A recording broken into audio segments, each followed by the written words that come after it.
आप जब प्रातः कालीन उठें तो पहले उठने का नियम लें कि सूर्योदय के 1 घंटा पहले हम उठेंगे। देखो हमारी प्रार्थना मानना। तो इस समय सूर्योदय कई बजे होता है? लगभग 6 बजे, 6:30 बजे। 6। आप 5 बजे उठ जाइए और उठ करके सबसे पहला कार्य कीजिए, पृथ्वी के चरण स्पर्श कीजिए, भूमि के चरण स्पर्श कीजिए। और फिर आप जिस आसन पर बैठे हैं, देखो ध्यान से हमारी तरफ सुनना, जिस आसन पे बैठे हैं, जिस पे शयन किए थे, जिस सैया पर सोए थे, पृथ्वी को प्रणाम करने के बाद उसी सैया में 5 मिनट केवल बैठ जाइए और 5 मिनट बैठकर 5 संतों का नाम ले लीजिए।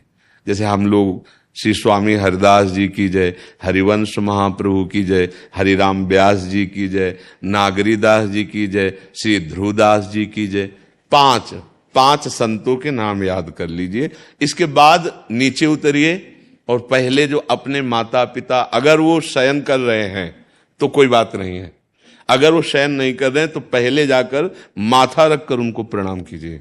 इसके बाद आधा लीटर या 1.25 लीटर जितना आप जल पी सकते हैं, उस जल को आप हल्का सा गर्म करवाइए अपने माता पिता से, जो भी आपकी सेवा में हो, या अगर आप स्वयं कर सकते हो तो स्वयं हल्का सा। अगर 500 ग्राम पी जाए तो और अच्छी बात है, और इससे ज्यादा पी जाए तो अच्छी बात है। वज्रासन में बैठना आता है? वज्रासन जानते हो आप लोग? देखो वज्रासन, वो देखो बैठ रहे हैं, ये दोनों पैरों को ऐसे करके इससे बैठकर जल पिया जाए। ये आपके ब्रह्मचर्य की रक्षा करेगा, कब्ज नहीं होने देगा और आपके मस्तिष्क की गर्मी को ठंडा करेगा। ऐसे वज्रासन में बैठकर धीरे धीरे 5 या 10 मिनट में जल पिया जाए, एकदम न पिया जाए। गिलास में लेकर के 500 ग्राम जल धीरे धीरे उसको पिया जाए। फिर इसके बाद आपको 100-200 कदम टहलना है। फिर इसके बाद आप शौच जाइए। शौच अगर आपका पेट साफ हो जाता है, अगर नहीं साफ होता है, कोई ऐसी परेशानी लगती है, तो 1 चम्मच ईसबगोल की भूसी और छोटी हर का आधा चम्मच अगर रात्रि में दूध से या पानी से ले ले तो वो बार बार शौच नहीं लगाएगा, पर आपकी आंतें साफ हो जाएंगी। शौच जाने के बाद स्नान करें और फिर तुरंत, अगर आपको व्यायाम आता है तो करे, नहीं तो सीधा सरल बात होती है, 20 बार बैठ जाए बैठक और 10 बार लेटने वाली दंड। और इसके बाद जो अनुलोम विलोम, जो इससे खींचे इसे छोड़ दे, इससे खींचे इसे छोड़ दे। इसके बाद दोनों हाथ ऐसे करके 7 बार ऐसे करे, सीधा खींचे और सीधा छोड़ दे। इतना ही तुम्हारे लिए प्राणायाम की आवश्यकता है। अब अपनी दिनचर्या में लग जाए। जो पढ़ाई का कार्य दिया गया है, आगे तुम्हें और भजन की बात हम नहीं कह रहे, जो पढ़ाई का कार्य दिया गया है वो भगवान की ही पूजा है। आपकी दिनचर्या जो आपको अपने गुरुजी या टीचर जी को जाके प्रमाणित करनी है, कल जो पढ़ाई गई थी आज के लिए, वो आप सुबह सुबह उस समय व्यायाम के बाद, तो आप देखना आपकी स्मृति बहुत प्रवीण हो जाएगी।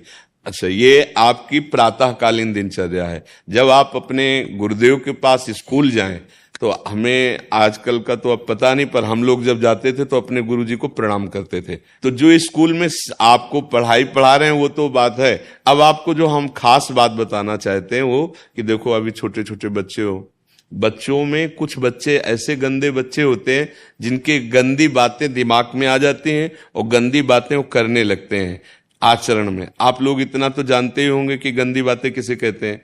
आप लोगों के पास अगर मोबाइल है तो कभी गंदी बात देखना नहीं। कोई भी बच्चा अगर गंदी बात दिखाए तो अपने टीचर से या अपने माता पिता से जाके शिकायत करनी चाहिए, वो बहुत हानिकारक होती है। कभी कोई भी गंदी बात अपने द्वारा नहीं होनी चाहिए।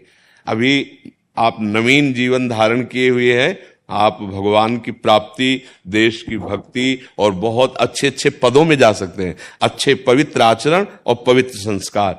ब्रह्मचर्य के लिए गंदे बच्चों का संग त्याग करना, गंदी कोई ऐसी हरकत सिखावें या बात सिखावें तो उसको सुन करके छुपा नहीं लेना, तुरंत अपने टीचर से बताना या अपने माता पिता से बताना, और ऐसे बच्चे का कभी संग नहीं करना।